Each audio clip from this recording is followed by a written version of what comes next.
Yes. People, we're back. After a little bit of technical difficulties, we have now a very decent connection. And I'm very hopeful we can have a great podcast. Welcome, sir. Welcome, Nick Pope. Thank you for being here and putting up with all this technical stuff. Um, Thank you. It took a while.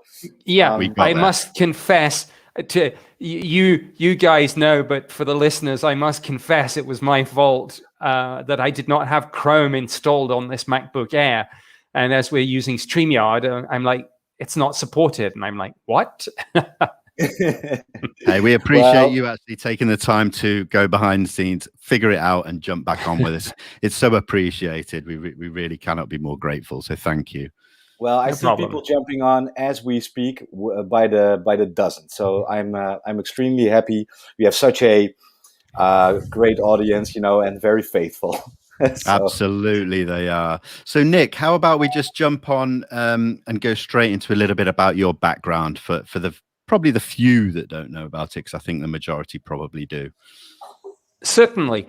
Well, I was a civilian employee with the UK Ministry of Defence. That's something I did for 21 years.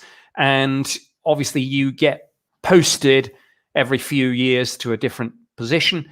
And from 91 through to 94, I was posted to a division called Secretariat Air Staff, where my duties were essentially to research and investigate the UFO phenomenon, to assess the defense implications for the United Kingdom. Yes, wow. That's great. I think we were just talking behind the scenes. Go on, Max. Sir, how did you get to that job? What was your background? I got to it quite by chance. There was no... It simply... When you're due for a move in the Ministry of Defence, you simply sit down with the personnel department. They tell you what jobs, what positions are available at your grade. And you maybe, if you're lucky, back in those days, get a choice of 3. And it's kind of, it's a little bit like, I think it's like one of those card tricks that they tell you that you've got a choice. But in reality, one of the jobs is always so horrendous, you wouldn't want to go anywhere near it, and you do anything to escape from it. So then you gratefully take their suggestion, and they say, look, this one's coming up. And as it happened, I knew the guy who would be my manager because I had been seconded into the Air Force operations room during the first Gulf War to do some watchkeeping duties. And he was the particular manager who had the vacancy. So I was actually just joining from one part of a section to another. I still had to go through the personnel department. But yeah, I had no knowledge about the UFO phenomenon, no beliefs either way. It was simply a question of the vacancy was there. I was due for the move. As I say, I happened to know the manager anyway, and it all worked out. That's great. And what were your kind of views on the whole UFO subject before you got the job? Was it something you were very aware of or really didn't have any interest in? No, I really didn't have an interest in it. I'm not sure. I'd never read a single UFO book. Right. I think the closest I had come was reading the old Charles Berlitz book on the Bermuda Triangle when I was a kid. Yeah. And they had one chapter, I think, on UFOs. But it didn't make a particular impression on me. I just slotted it away somewhere. So I'd never heard of Roswell. I'd never heard of Rendlesham Forest. I'd never heard of Hynek or Ruppelt. So I went into the job really with an open mind and a blank sheet of paper, and thought, well, I will do this for 3 years and I'll see what I can figure out. That's great. And maybe it's quite a good thing that you went in as a kind of neutral, because then you've got no preconceived ideas or notions of what to expect or what, What did your predecessors was there something they left behind, some archival footage, documents or something like that? Oh, absolutely. We had an archive dating back to the Second World War, and that was one of the things that I when I was new in this post, one of the first things that I did is every time I had a little bit of spare time, I would pull out a file, I would read it, I would make some notes, I would try and read back in. But just to contextualize that, I mean, the British government fairly recently declassified and released a whole bunch of UFO case files, many of which I wrote, and I came out of retirement to help with that process. But to give you an idea of how much material there is, we've released about 60,000 pages. So, and when I was posted there in 91, of course, some of the more recent material didn't yet exist, but there were still tens of thousands of pages to go through. So it was a big job. So yes, I had an archive, and many, many different people had done that job over the years. As I say, we'd had UFO reports going back to the Second World War, but it wasn't until it was 1953 that we actually set up a formally constituted program. So we had a lot. No, that's great. Wow. Just quickly, before we start jumping into a case, would you be able to just quickly give your opinion on, I think only a couple of weeks ago, we saw, I think it was the House of Lords, there was a discussion about the UAP topic, and they, in my opinion, just kind of poo-pooed it as that there's nothing there, there's no national security threat. Did you see that discussion? And if you have any views on it? I saw that discussion, yes. Frankly, it was disgraceful. And as a fun fact, had I still been doing the UFO job, I would have been the one, as the subject matter expert, drafting that statement that Baroness Goldie gave in the House of Lords. Wow. And then my job would have been to then anticipate all the follow-up questions that might have been asked and draw up for her defensive Q&A material. So key points that we would have wanted to get across, and defensive lines to take if difficult questions were raised. No. So yeah, I saw it. As I say, it was disgraceful because, frankly, it was like, we're not interested in the data. We've glanced at the 9-page unclassified summary that Office of Director of National Intelligence have just sent to Congress. But there was no indication that the Ministry of Defense had, for example, read any of the classified briefing material that some people in the US Congress have had. And if they haven't read the classified material, how can they take a decision saying we're not going to re-engage on this? Because it's a decision based on an incomplete picture. Yeah, no, of course. That's bizarre. So I think, as always, I might kind of briefly explained to you earlier, on this channel, we're kind of trying to bring out more European cases to the general public, because I think the emphasis has really been on the US a lot, especially recently in the last 6 months with the UAPTF preliminary assessment. So I think the first UK case that we need to talk about is Rendlesham Forest, the kind of UK Roswell, as it's kind of been coined. So are you able to just give us a brief description of what happened, and then we can sort of go from there? I'll try, but of course I've written a book on this, which comes to 100,000 words. So, but let me. Okay, I'll give you the edited version. Sure. Over a series of 3 consecutive nights in December 1980, there was UFO activity at the twin bases of Bentwaters and Woodbridge. These were United States Air Force bases on British soil in the county of Suffolk. And on the first night, something actually landed briefly. And subsequently, what makes this case so important is the evidence, physical evidence. This was assessed as weighing several tons because the forest, Rendlesham Forest, which lies between the 2 military bases, the ground was hard and frozen because it was winter. Yeah. But this object was estimated to have weighed several tons. There were burn marks and scorch marks on the sides of the trees. This came down in a small clearing. And radioactivity levels that the Ministry of Defence's scientific and technical experts said seemed significantly higher than the average background. And all this, people don't have to take my word for it. It's all in the declassified MOD file. The UFO was briefly tracked on radar. There were dozens of military witnesses. Activity continued on the second night, although there wasn't another landing. And on the third night, when it came back, the skeptical Deputy Base Commander, Lieutenant Colonel Charles Holt, was dragged out of an awards ceremony. And he said, right, I'm going, he was told that the UFO had returned. He said, I'm going to debunk this nonsense. And he ended up, he ended up a witness himself, seeing this thing in the sky, performing extraordinary speeds and maneuvers and accelerations. And at one point, it fired a narrow beam of light down at the ground in front of him and his men. And in later years, he asked himself the question, was it a weapon? Was it a warning? Was it communication? What was it? He still doesn't know.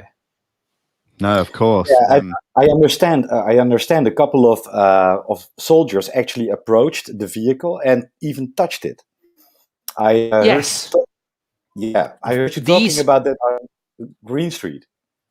Yes, I spoke about that with Stephen Greenstreet at the New York Post in our series, The Basement Office. There are 2 episodes on Rendlesham, worth a look, all 100% free. And we'll link it below. Oh, great. And the other thing is, I mentioned earlier that I'd written a book on this. Well, I co-wrote it with those 2 military guys, John Burroughs and Jim Penniston. And the book is called Encounter in Rendlesham Forest. And they were the 2 that got up close and personal to this on the first night. Yeah. And well, there was a very interesting story because the man was actually telling when he touched it, something happened to him. And it was, correct me if I'm wrong, Nick, please, that when in the days after this encounter, he started to write down dots and zeros in notebooks, and eventually even years later gave it to some IT guy, and it turned out to be a binary code. That's right. Yes, this was Jim Penniston, and as you say, after the encounter, he wrote these ones and zeros down in a notebook. And really, he forgot about it until 2010. Wow. And the other thing that he'd written in that notebook that people were quite interested in were symbols that he had seen on the side of the craft. And somebody, I think it was Linda Moulton Howe, actually, was, when Jim was getting ready for a TV interview, Linda was looking over his shoulder at the book and said, "What's that?" And Jim looked very embarrassed, and he's like, "Oh, nothing." And Linda pushed the point, and the story came out. And then, as you say, this was then later given to a computer programmer called Nick Sisk, who recognized, of course, that it was binary code. Jim didn't have a clue. He just wasn't interested in such things or knowledgeable about them. Yeah. Then he did a translation, which came out with this bizarre and surreal message. We don't know where the message comes from. Some people say extraterrestrials. Some people say time travelers. Other people say that this was an implanted memory. Colonel Holt has gone on the record and said that people like Jim were aggressively debriefed by Air Force Office of Special Investigations afterwards using drugs and hypnosis. So we don't really know what might have been implanted in their minds and why. But, there's an odd thing happened. Years later, a scientist called Ronald Mallet, who's one of the few scientists doing research into time travel, said, and this was way after this business with the notebook came out.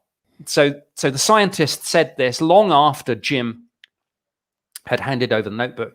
He said, Ronald Mallet said, if ever you wanted to send a message through time, you would do it with subatomic particles that have spin that can be either up or down. And then he said the up or down would represent either 1 or 0, and you could send a binary message through time. Wow. That's just, yeah, it's mind-blowing. There's been a few other witnesses, let's say, and a few controversies surrounding the topic as well. Are you able to speak on Larry Warren at all? Because I know that's a subject that is still contested, let's say.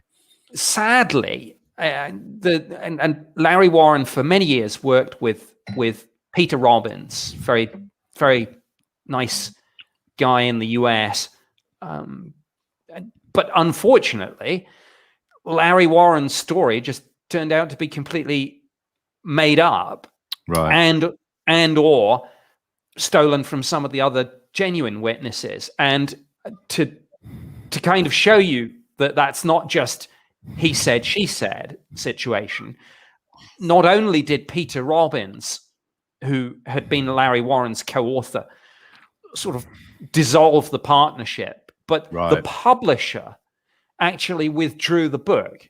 Wow. And you've got to figure in the UFO field, frankly, how low the evidence bar is set and how much nonsense there is out there. So for a publisher to actually say, you know what, we're pulling the book, tells you that it was just completely fabricated.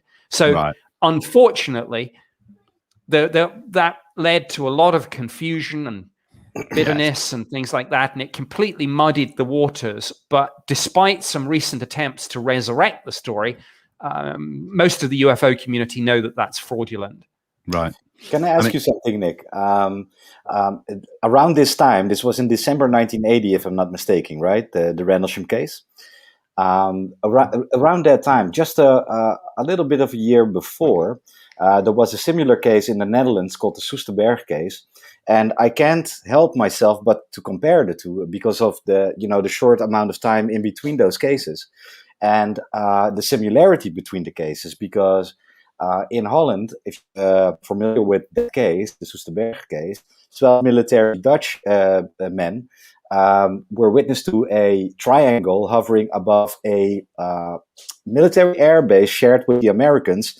And there were nuclear weapons stored over there. Now, are you familiar with the case? And maybe you can elaborate about that. I'm afraid I'm not, but this sounds like a very interesting connection that, with apologies, I have obviously completely missed. I think this is one of the problems in the UFO community, particularly when language comes into play. It's very difficult for people in the English-speaking world to sometimes find this information. This is why one of my hopes for the future is that as the technology improves in terms of artificial intelligence, what we are going to be able to do is digitize a lot of old paper files. So first step is to put all the material online, but then to have really good translation programs and then set AI to work on finding these sorts of connections between these cases, because I was completely unaware of this, and it sounds like I've missed something important here. Yeah, I'm sorry, let me jump. It's an incredible case. Max brought it to my attention. And we both have our separate channels here on YouTube, and we decided to collaborate to bring all these kind of cases to the public, as a whole. And we actually spoke to some of the guys that were on the base in '79, and it really does have so many similarities to the Rendlesham case. So I think this is already proving that what we're doing is a plus. Nick, I would love to fill you in on this, but we'll do that maybe offline. Sure. But it's a very compelling case, and it has so much similarities to the Rendlesham case, and it's around the same time. And it's a triangle.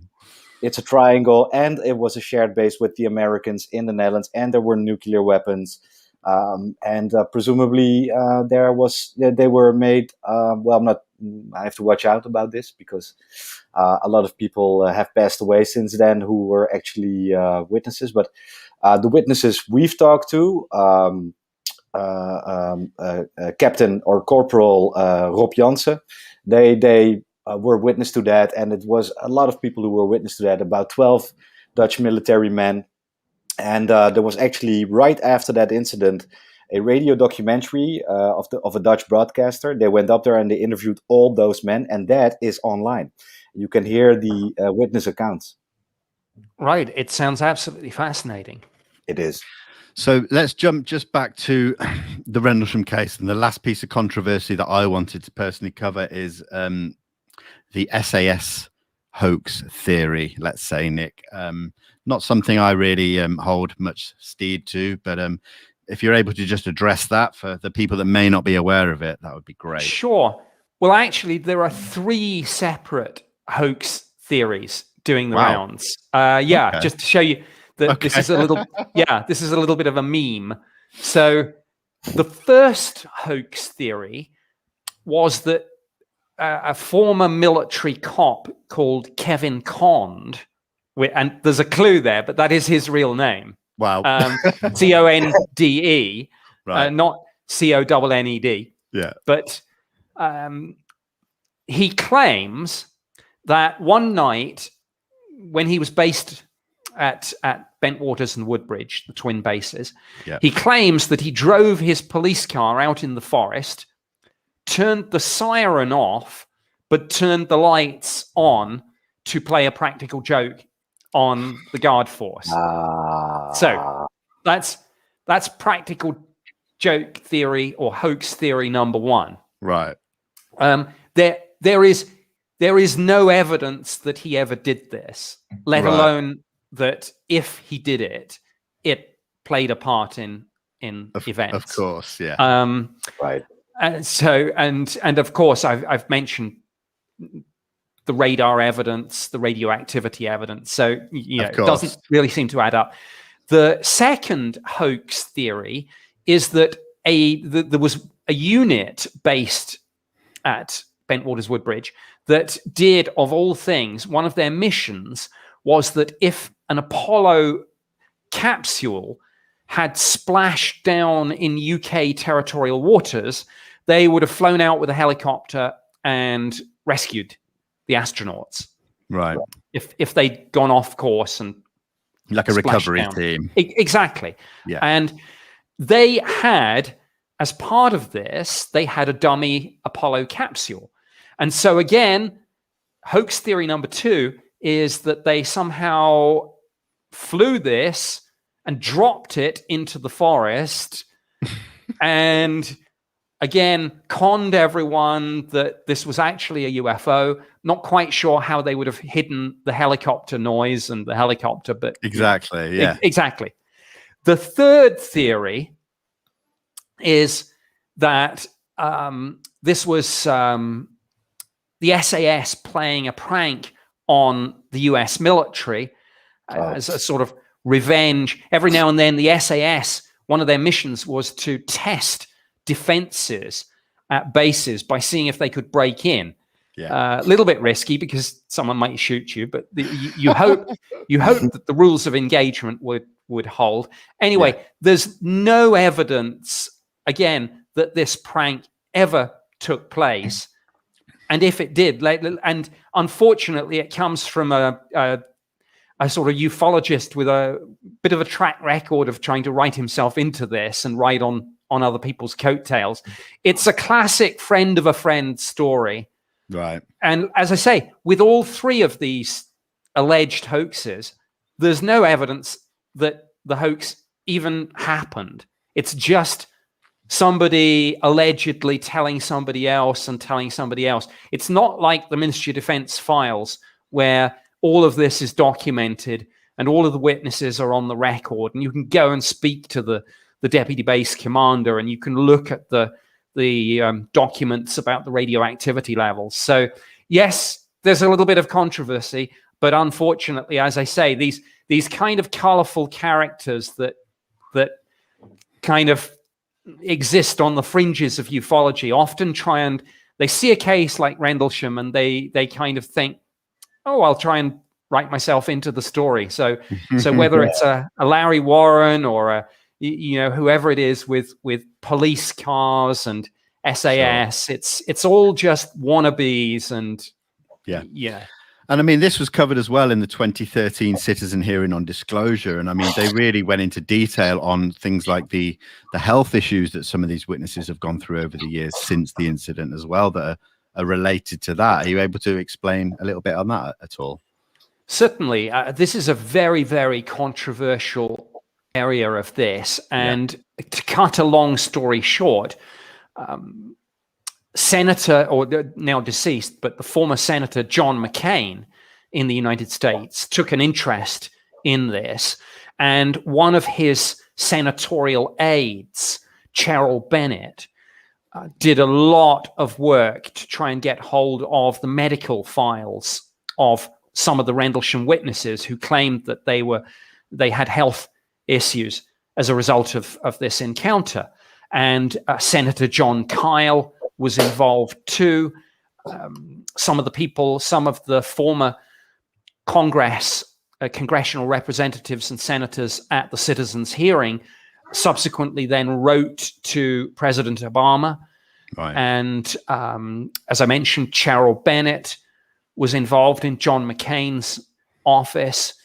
They were told that the medical records were classified. And Cheryl did a lot of work on veterans. And she said she'd never seen some of the things before that happened on Rendlesham. But fortunately, and I should also do a shout out to Pat Frascogna, who was a lawyer who put in hundreds of hours of free work, pro bono work, for some of the witnesses to try and get these records, to try and get them a settlement from the VA.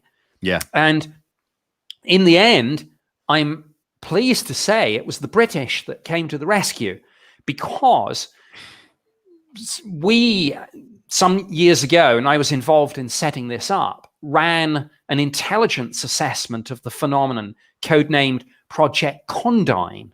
Right, yeah. I helped set this up in 1993, though the study didn't actually really get going until years later because of defense cuts and bureaucracy. Sure. But hidden away in the final report, which was dated 2000, was a line that said the well-reported Rendlesham Forest Bentwaters incident is an incident where it might be postulated that witnesses were exposed to unidentified aerial phenomena radiation for longer time periods than usual. Well, this declassified final report was given to the VA, and the VA had previously said, "What do you mean UFO incident? We can't give you a medical settlement based on this." And then they were told, look, the British intelligence says it's UAP radiation and that this is probably what happened to these people. Magically, well, not, but instantly, the VA settled the case. Right. Yeah. And this is Project Condign. It's not to be confused with the Condon report and things like that, because I think from what I've seen and talked about, people really do just confuse those two names because they sound similar. So Project Condign is completely different to the Condon report and things like that, just to put it out there. Yes. Although it wouldn't surprise me, I didn't select the code name, and these code names are supposed to come randomly off computers. But I know from my 21 years in the MOD that sometimes something comes randomly off the computer, but the person will go, "I don't like that," and they'll pick something different. I would not be surprised if they picked Condign because of the similarity to Condon. Right. Yeah. Hey, thank you. I appreciate that. I have a question. I have a question about your investigation for the British Armed Forces. Have you ever stumbled over any photos, footage that in particular was very compelling to you? Maybe something you haven't been able to really address?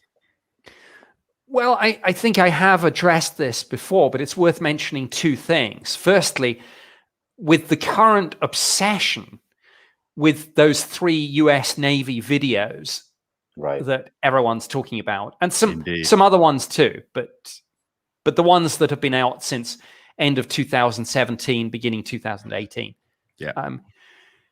We forget that military pilots have been seeing and chasing and sometimes filming these things for decades. And we had some gun camera footage at the MOD dating back to the 50s and 60s. I'll be honest with you, it wasn't spectacular.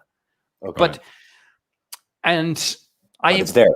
It's there. Well, I'm not sure it is anymore, because when we declassified and released a lot of this, a lot of the photos and videos had mysteriously disappeared.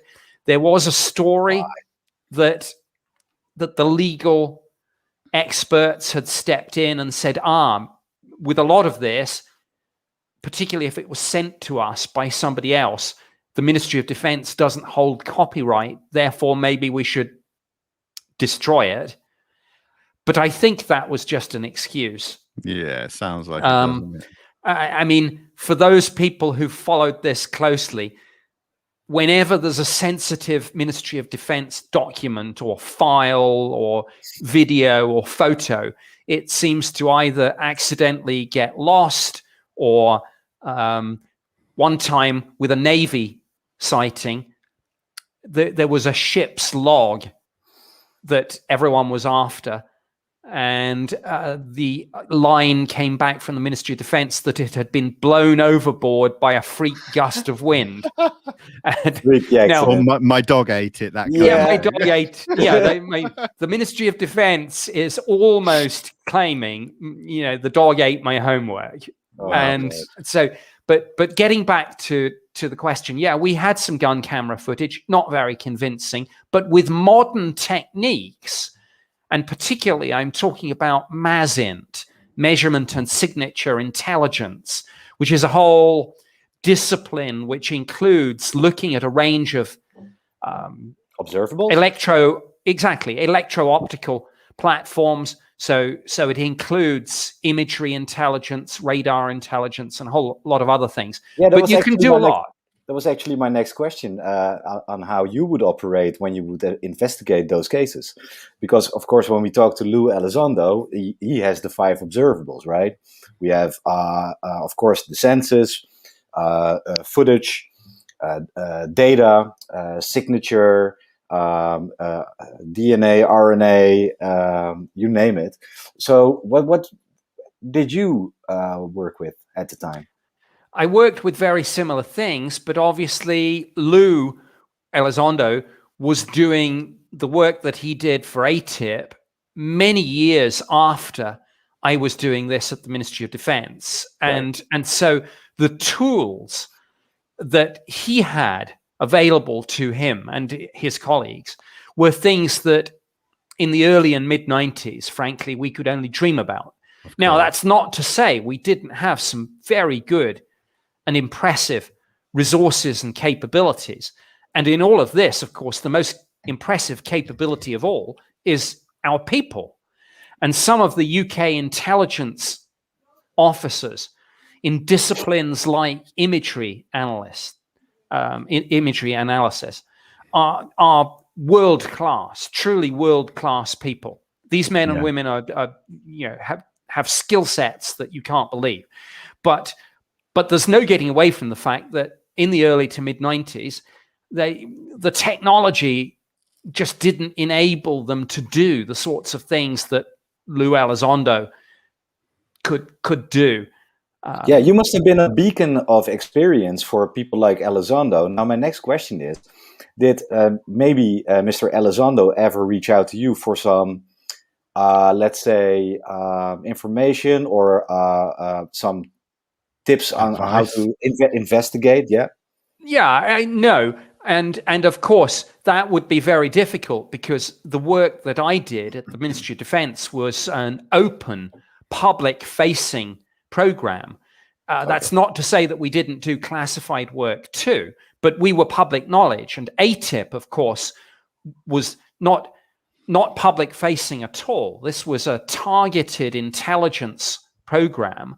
And not only was it secret from the US media and the public, but of course it was secret from much of the US government, which is why it came as such a shock for people in December 2017. And by people, I even mean people on the Intelligence Committee in the US Congress. It came as a shock to them. So no, Lou and his colleagues did not reach out to me. That's not to say that ATIP weren't aware of the work we did. Clearly, they somehow were able. Well, some of the stuff we did was in the public domain through the Freedom of Information Act. Yeah. But it's very clear. If you look at some of the ATIP paperwork, for example, if you look at Harry Reid's June 24th, 2009 letter to the Deputy Secretary of Defense, and you look at what Harry Reid says about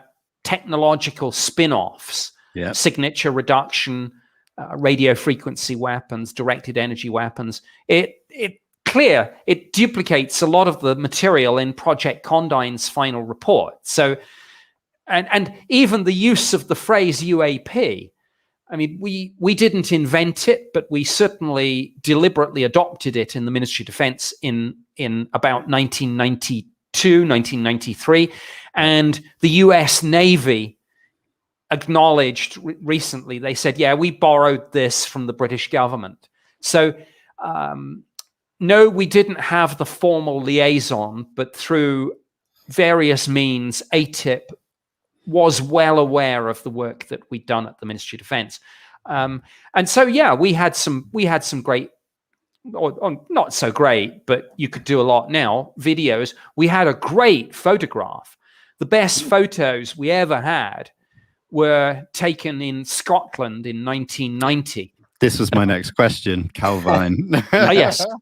Well, go ahead. I've my question was gonna be, just prior to that, because of the conversation we just had, I was going to just speak about a conference that Lou Elizondo did in 2018. I think it was for MUFON, where I believe you were in the audience, and he actually said, I think this was his first discussion, and he actually shouted you out and saying, you know, I'm not the first person to do this. The first was my predecessor from the UK, Mr. Nick Pope. So he immediately, coming into the limelight, really did acknowledge the work that you've done. Yes, I was there, and of course I met Lou at that conference, and yeah, he and we obviously the night before, like, discussed some cases and policy, and there were some differences. Obviously, there were some differences between ATIP and the work I did, but there were some similarities too. So we were kind of talking the same language. But yes, he was extremely generous in crediting myself and my colleagues at the Ministry of Defense, and that was very generous of him. I thought that was worth mentioning. That's all. I'm just going to nip to have a pee break, guys. Sorry. The time scale with the mess up has ruined my. Yeah. Sorry, Mr. Pope. Like my kid is running around here. I have to mute myself sometimes. We're just human beings. But my next question was actually to elaborate on that a little bit. My fellow countryman Wilfred van Zetten asked a question I was meaning to ask, actually, talking about cooperating with other nations on investigating the phenomenon, basically. I was wondering, in your time, I know you weren't cooperating really with the Americans because they were so secluded or closed off, classified. But were there information exchanges, for example, between the UK and other countries, maybe even adversaries? No, it was very, very limited for two reasons. Firstly, my terms of reference limited me almost constitutionally and legally to investigating cases in the United Kingdom air defense region. Secondly, our whole policy at the MOD was consistently, and had been pretty much since the beginning of this program, our policy had always been to downplay the true extent of our interest and involvement in the UFO phenomenon. And so had we reached out to other nations, word would have inevitably gotten out, whether it was allies or adversaries, and it would have undermined our own public position, which was also the position that the Secretary of State for Defense had taken in British Parliament, that we only devoted very limited time and resources to this. So there were difficulties. However, every now and then we were able to bend the rules somewhat. So, for example, in 1993, we had a very impressive wave of sightings in the UK, generally known as the Cosford incident. That was another question I had. Well, actually involving dozens of witnesses over a period of about 8 hours. No, 6 hours, pardon me. And because of the similarity between the Cosford incident and the Belgian wave of 1990, we reached out to the Belgian authorities.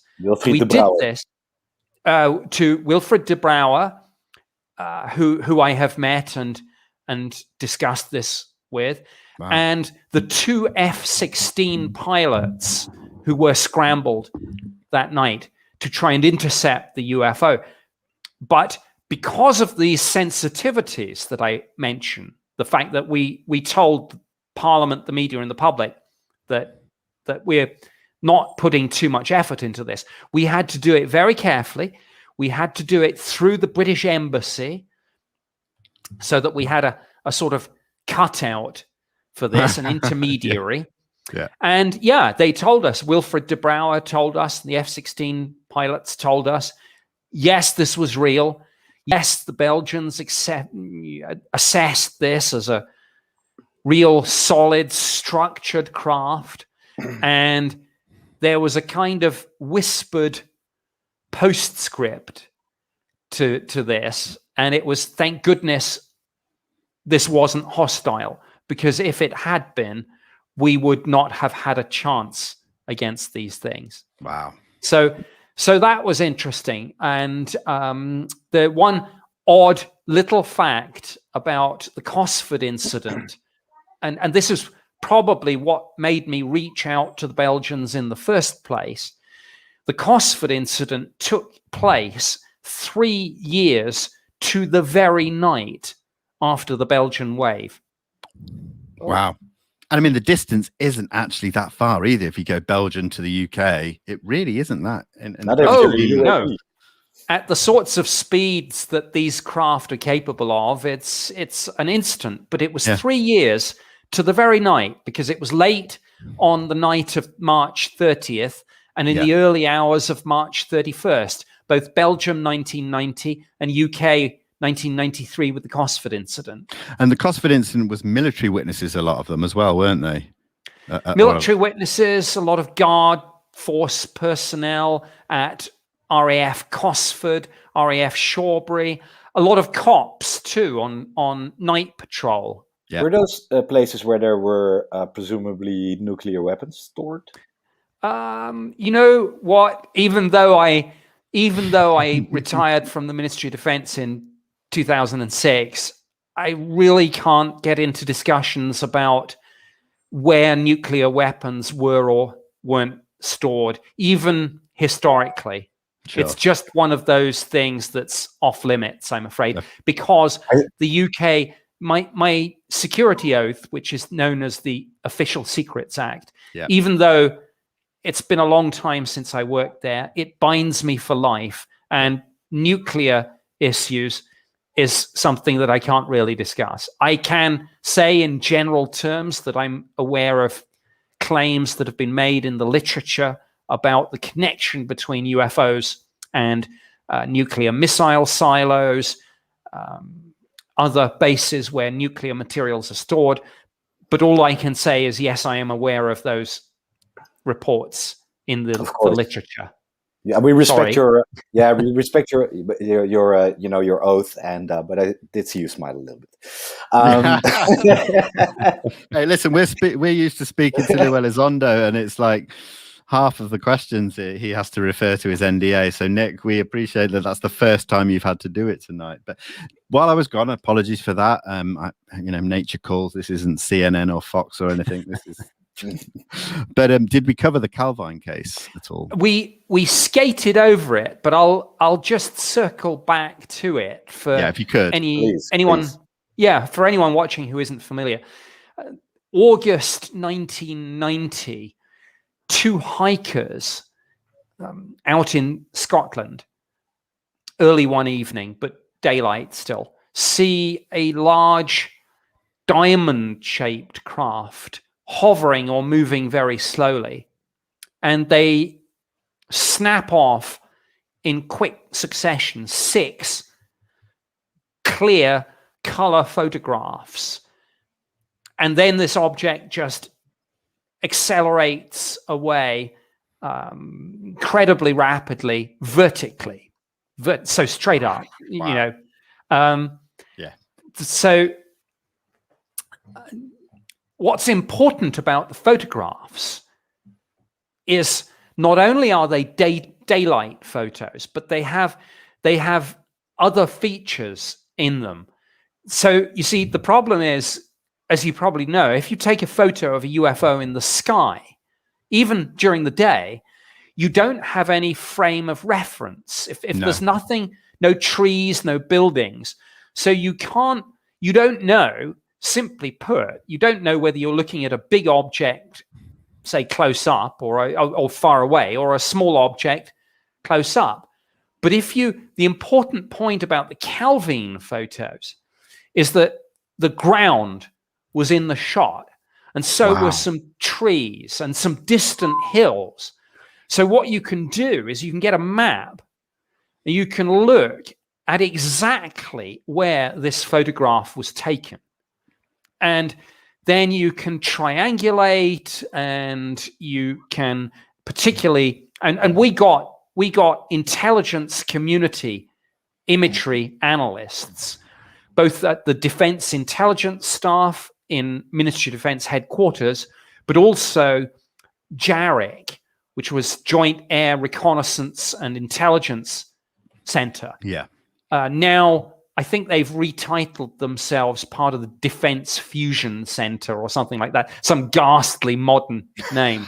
But look, again, this goes back to what I was saying about the men and women who work in those sorts of places, or world leaders when it comes to this. And they said, this is real, this is solid.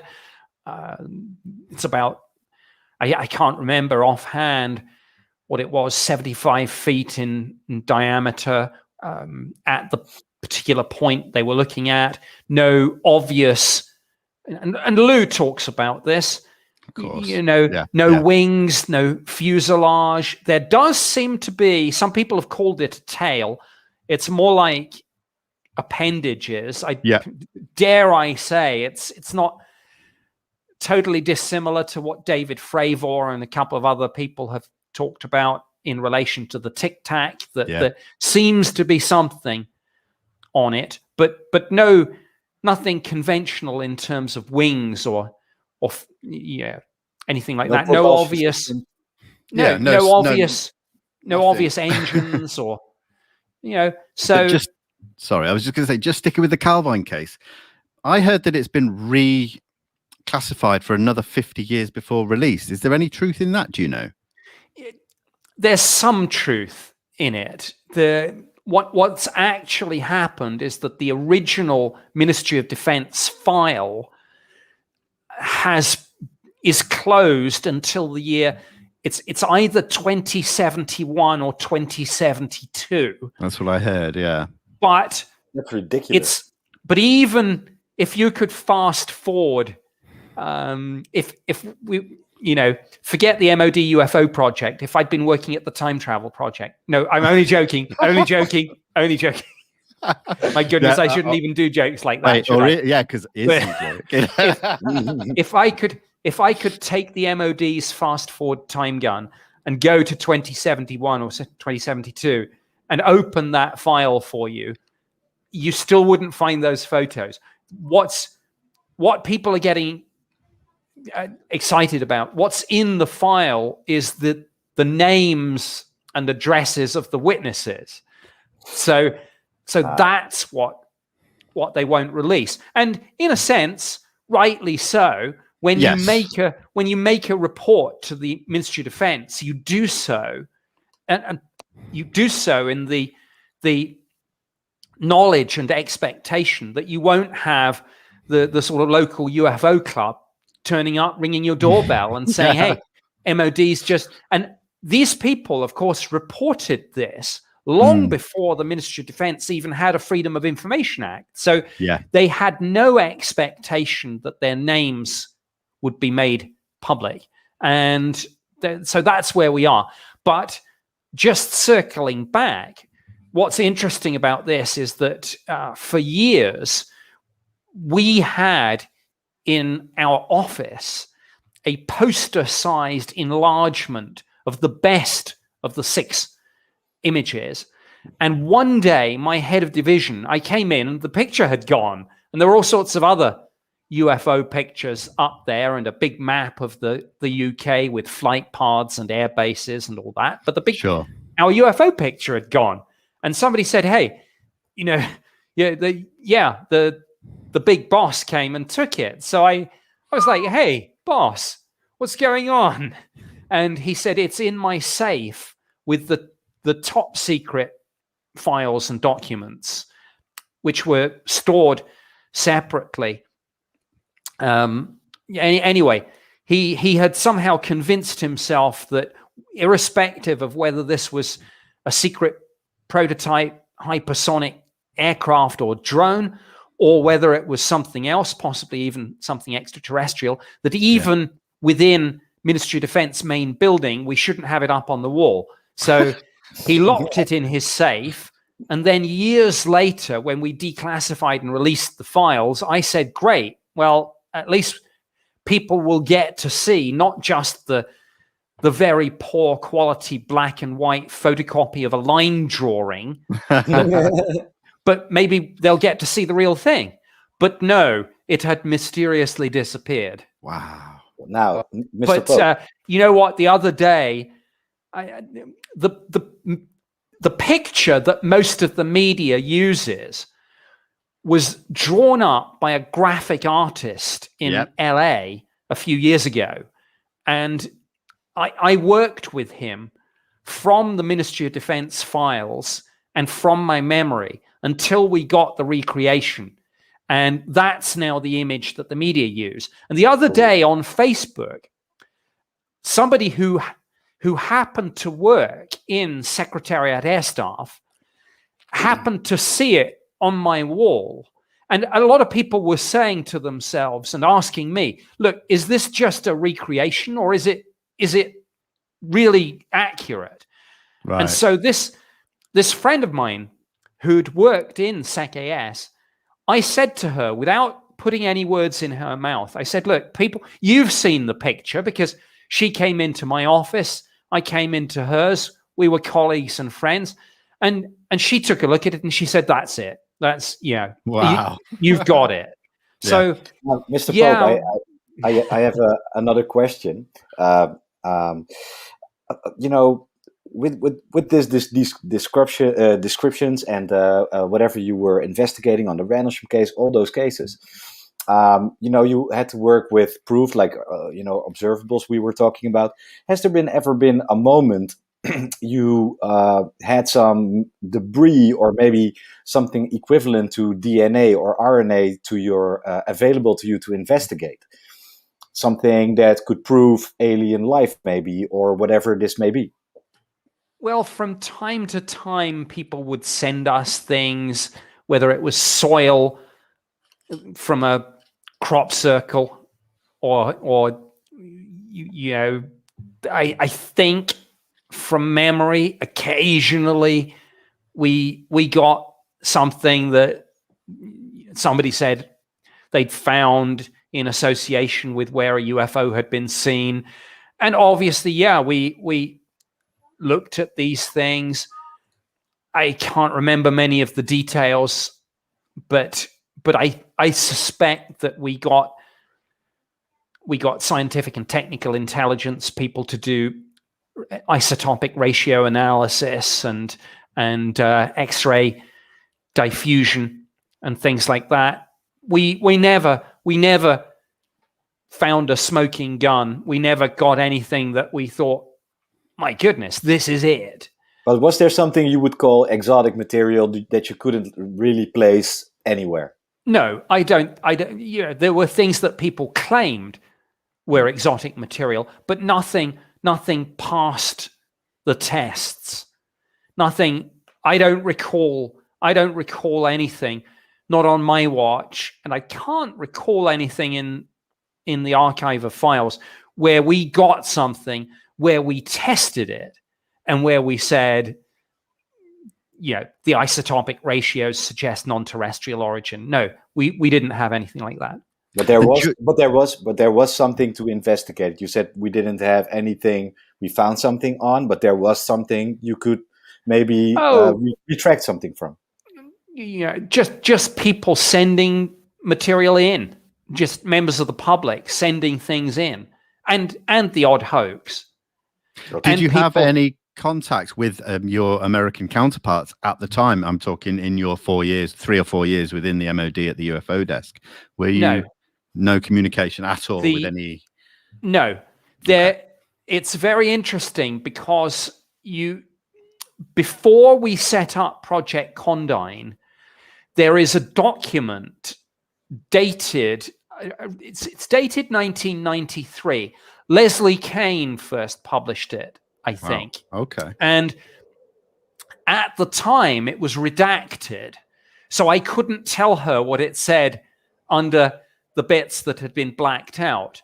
Sure. But there is now a fully redacted version, and what it says is, and this is my opposite number in Defense Intelligence writing to me in about June of 1993. And he says, and I'm paraphrasing, of course, but he says, I am aware that Russia believes such phenomena exist and has a small team studying it. I am also aware that there is an informal body within the US intelligence community looking at this. It may be that this reflects the existence of a more formal group.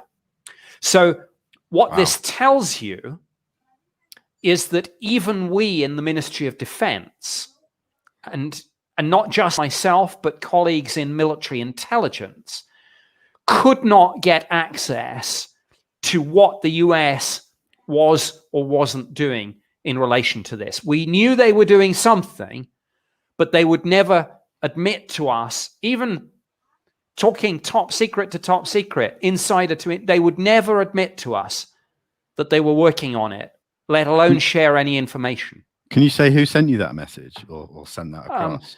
I can tell you it was my opposite number there's part of the Defense Intelligence staff, which comes under somebody called D. Gisty, who was Director General Scientific and Technical Intelligence.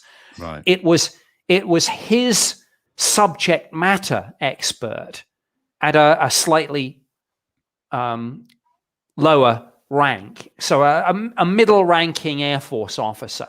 Yeah. We kind of were on the phone to each other each day. We were kind of in and out of each other's offices, trying to figure out how to get more funds for this, how to get people at higher level to take this more seriously, hence the whole business of dropping UFO and replacing it with UAP. He was the one who sent me that that document. And as I say, the important thing about it is it shows that the Americans weren't talking to us. Sir, are you aware or maybe familiar with the English Secret Service investigating the phenomenon or UAP activity? Because for a fact we know, of course, the CIA and the FBI had been doing that, just not communicating with the DoD. Are you aware of any English MIA or what's it called? MI5? Yes. MI6, MI5, yeah. Yeah. Let me, it won't surprise you to learn that this is an area where I'm not going to be able to say very much. But again, just to explain what the UK intelligence community looks like, we have MI5, whose essential role is counter-terrorism and counter-espionage. Then we have MI6, whose role is intelligence gathering overseas. Yeah. So MI6 is effectively the equivalent of the US CIA. Yeah. And then we have GCHQ, Government Communications Headquarters, which is all about intercepting other communications and securing our own communications and cyber systems. There's not much I can talk about in relation to UFOs. I will point out to you, although I won't comment on, a recent report that I think Tim Macmillan wrote in the Debrief, where he said that the Unidentified Aerial Phenomena Task Force had shared some preliminary sightings with Five Eyes colleagues. So the Five Eyes intelligence sharing relationship, the United States, Canada, United Kingdom, Australia, and New Zealand. Wow. Tim Macmillan wrote an article where he said that sources either in or close to the UAP task force had confirmed that some interim findings had been shared with Five Eyes allies on servers to which GCHQ in the UK had access. Whoa. So wow, I think news that's to me. That's impressive. That's about what he wrote. Tim Macmillan wrote a very good article, I think, round about December 6th, 2020. And were you aware of this? I'm not really going to comment on any. I'm not going to comment on any intelligence. That's fair enough. No, that's sorry about that. I mean, I'm surprised. No. I'm surprised that I'd not heard of it. And I mean, I like to think that I normally keep up with everything that Tim Macmillan's done. Maybe I missed something back in December with Christmas and family. Well, you know what? Maybe I'm conflating two different articles of his, but it's in one of his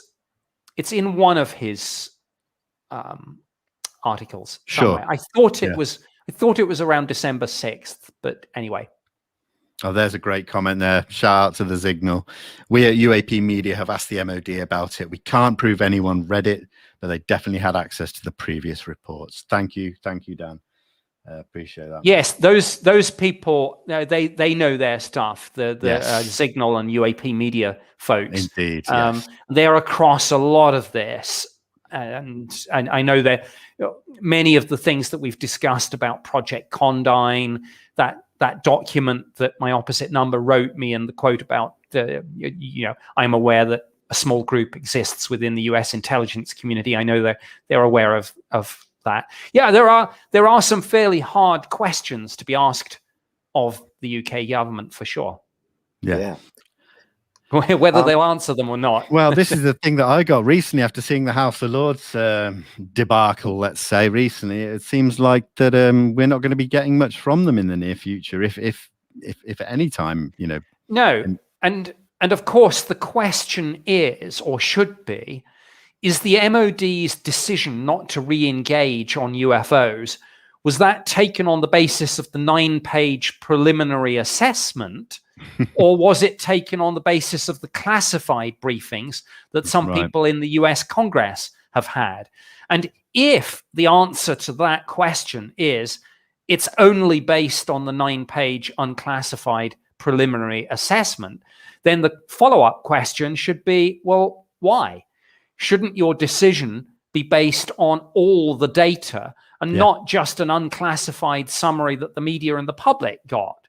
So the question to the MOD is, have you seen, and if not, will you commit to requesting the classified brief that Congress got? Absolutely. It's vital, I think, that happens, because then it's really almost just ignoring a possibility of something that the US are really emphasizing could be a national security threat to them. Well, why would it not be a national security threat to here in the UK and across Europe and the world, really? Well, exactly. I don't know that we have huge time to go and do a deep dive into the report to Congress, but I mean, the important points in that report, which I'm sure you and others have picked out, are firstly the subject heading, where it says, and again, I haven't got it in front of me, but it says something like, and a handful of reports indicate the existence of advanced technology.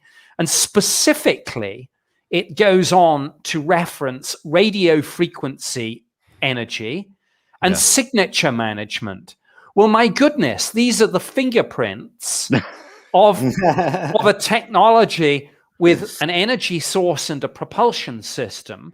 And they're also the fingerprints of an intelligence that is taking some active steps to make itself less detectable. Yeah. And if the MOD doesn't want to know about that, I give up. I really do. Absolutely. I agree completely. It seems. So, Mr. Pope, I have a cheeky question for you. Have you ever had an experience or a sighting with a UAP? Sadly not, no. And you would think that now I live in Tucson in the great state of Arizona, that I would be in the place for it. Yes. And it not yet. We have some beautiful big clear skies here. And I've seen the space station, and I've seen lots of satellites and meteors, but I have never seen a UAP. And now comes my follow-up question. Do you believe it could be ET, extraterrestrial? You know, I take the same view as some elements in the US government. I don't rule it out. Right. And as the report said, there's unlikely to be one neat single answer to this. Chances are there are a lot of things going on in parallel, some with conventional explanations, Russia, China, our own tech, right, and maybe some with anomalous explanations. So I do not rule out the extraterrestrial hypothesis, and I would love for it to be true, because I think of all the solutions to the UFO mystery, it would be the most interesting and most impactful. But I'm not going to sit here and pretend that it's case closed and we've proved it, even by we, I mean within government, because we haven't. And I think that's the thing. I think recently a lot of things have cropped up where it may even point to something other than extraterrestrial, talking ultra terrestrial, interdimensional. And I think that they are really pushing to be on that same level as extraterrestrial, that the possibilities are just as, believable for each of those different things. Yes. And I think that, in my opinion, that the US government don't know what it is. People say, oh, they know what it is. They've known for 50, 60 years. I genuinely believe that it is a mixture of these different things, possibly. We don't know. And as I say, firstly, there may be multiple things going on in parallel. Secondly, all these words and phrases that we bandy around, like UAP, UFO, extraterrestrial, crypto-terrestrial, ultra-terrestrial, these are just our own labels that we put on something. What if the reality of the phenomenon, or at least the anomalous part of it, is something so completely beyond our capability that not only don't we have words for it, but we don't can't comprehend have it. Concepts. Exactly. Wow. So what if that's the territory we were in? And by the way, I know that I've probably started a zillion conspiracy theories. I occasionally, just out of force of habit, I say we. I do not mean that I'm still working for the government. I know. Sure. I don't want to kind of. I know. Not going to get into this, but I know there are accusations that I'm still secretly working for them, and that I have 3 luxury properties in Soho that I was given as a sort of bribe for pushing the threat narrative in the media. Or none of it's true. It's just you can't work anywhere for 21 years and then get asked about it even after you've left without saying we. It's just force of habit. It is. By the way, you can pay us in Bitcoin for this interview. No, but that's something that I was the checks in the mail. I was tempted to address certain things that certain people have maybe accused you of recently, but you know what? I mean, I can't. Let me just very briefly. Okay. No, speak please. to that. I mean, I've seen. I mean, I've met Stephen Greer a couple of times, obviously, over the years, and I've seen this on the internet, and I don't know whether his belief is genuinely held or whether it's an attempt to get back in the game, and because obviously when recent mainstream media coverage of this has tended to focus on people like Lou Elizondo, Chris Mellon, of course, Jeremy Corbell, George Knapp, myself, Leslie Kean. And I know that isn't necessarily popular with some people in the UFO community. And there's a little bit of, hey, what about me going on? And so, as I say, I don't know whether Stephen Greer's genuinely believes that we're all sort of part of this secret government, Illuminati, New World Order thing. But I and others have been accused of still secretly working for them. I mean, if I was still working for them, why would they need to bribe me with 3 luxury properties? This would be my job, wouldn't it? Yeah, I mean, you don't bribe someone for doing their job, but you just pay them their government salary, which generally isn't particularly good. But I'm kind of joking, but let me seriously address this. Please do. I mean, when people like Lou and Chris and myself and Jeremy and Leslie and George and a few others, but when we talk about UAP, people tend to ask, is there a threat or not? And we invariably fall back on using the same threat equation that they use in military and in government, which is threat equals capability times intent. We know that the capability looks pretty impressive. Yep. We have photos, we have videos, we have radar, we have pilot testimony, and we haven't even gotten into this, but former DNI John Ratcliffe mentioned satellite imagery of this. We have the MASINT, we have the IMINT, we have the SIGINT, we have the everything int, basically. Capability looks impressive. Intent remains unknown because, to shamelessly steal Lou's phrase, we don't know who's behind the wheel. So if one of the values in the equation is unknown, we can't therefore solve the equation. And it's therefore better to assume there's a threat and be relieved if one doesn't materialize than assume it's benign and get caught out if a threat suddenly emerges. Hope for the best, prepare for the worst. Exactly. So when people like me point this out, we're not promoting the threat narrative in the media. We're not laying the grounds for a false flag alien invasion where the New World Order can enact some sort of Space Patriot Act and do whatever.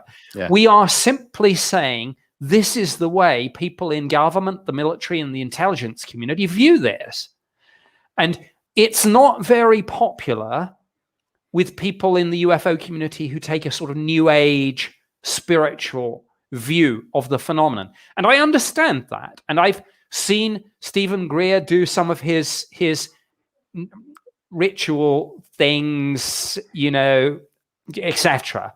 And so I kind of guess that he inclines towards that end of the spectrum. So probably what he hears from Chris Mellon and Lou and myself and others, and Jeremy the other day used the phrase act of war, but then so did David Fravor when he talked about active radar jamming. So look, we're not making this up. We're not pulling it out of a hat. No.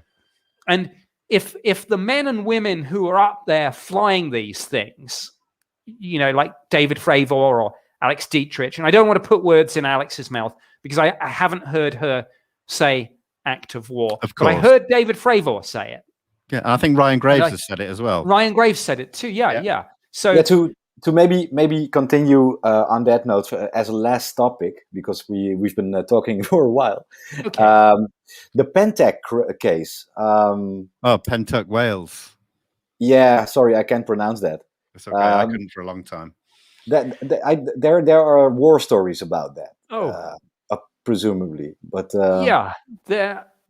I have had a lot of people reach out to me recently saying, Nick, you must get into this case. You must read up on it. You must help us with maybe advice about questions to ask, Freedom of Information Act requests. I have been so focused on the situation and of course I now live in the United States. Sure. I've lived here since January 2021. January 2012. So wow, nearly 10 years now. So sorry, it's that time travel thing. It's confusing me. Because people will pick up on that. I know, you and me. but look, with huge apologies to the witnesses and the researchers, I have been so fully engaged on the US Navy videos, the UAP task force, the ODNI report to Congress. I simply have not engaged on the Pentridge case. It's a mistake. No. It's completely my fault. I put my hand up. I apologize, but there we are. No, that's great. And you know what? We've been lucky that other people have covered it recently, which we've been very blessed to see. Interviews with the primary witness, Kaz Clark. And I know the people at the Swansea UFO Network have been very good at dealing with this case. I've reached out to them. Hopefully we'll have them on this show soon. But we appreciate your honesty and that. And it's, we understand, especially this year, the past 6 months, how busy it must have been for you being over there in the States as well, being called upon to talk about the preliminary assessment for the 6 months leading up to it and then the time after it. So no, we appreciate that. Thank you so much. Yeah, thank you. And by the way, we need you back on this show already. So if you wouldn't mind, we would love to do a follow-up with you and maybe with Mr. Elizondo or something, get the two wise men together. Right. Well, I'm not sure I'm that wise, but yeah, I'm happy to do that. And this time I think I know I have the right browser installed. So we're just grateful that it all got figured out because there was a little bit of panic. And I was ready to take the heat for you, Nick, but okay. No, that's fine. And presumably, again, just to show you how untechnically minded I am, I assume a lot of people have been following this live, but I also assume that in due course, you'll make it available on your website and on your YouTube channel or something like that, so that those people that missed it can go back for it. Right after the show, automatically. Okay. But yeah. So listen, Nick, I just want to say personally, thank you so much. I've been following your work for many, many years. So this for me has been an absolute pleasure and an honor. So thank you. Thank you. And look, I didn't mean to be too harsh on Stephen Greer. I'm sure his views are what they are. But I mean, I cannot tell you how many people have asked me about these 3 properties in Soho, and it's just, it's just things like that. It's just not particularly helpful. I mean, I know. But listen, Max can have one, I can have one, and you can have the other. There we go. There we are.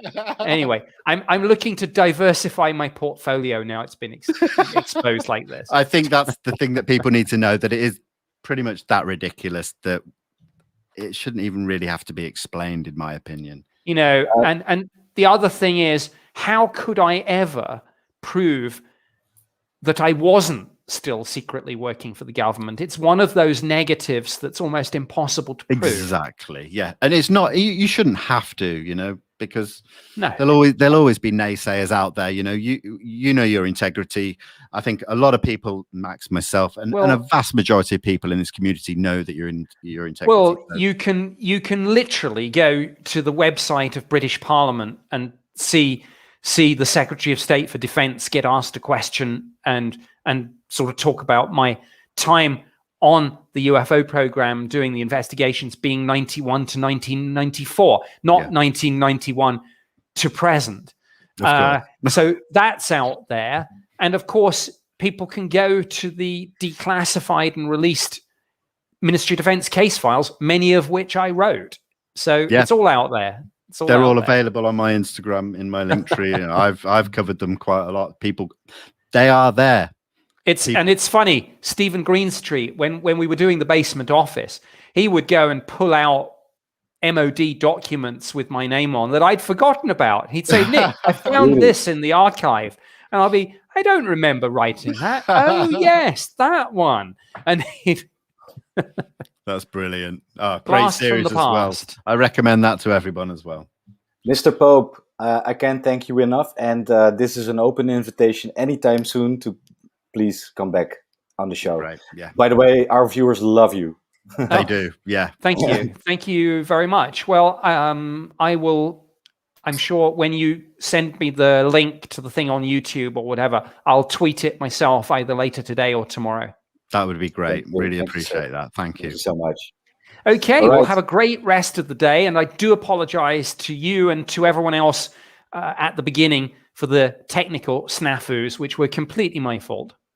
No, going forward, if anyone ever says and asks you to use StreamYard, you're ready. Ready. Bring it on. Yes. Thank you, everybody, for watching. Thank you, guys. Thank you, Nick. Thank you so much. Thank you very much. Bye now. Take care. Bye-bye. Bye-bye.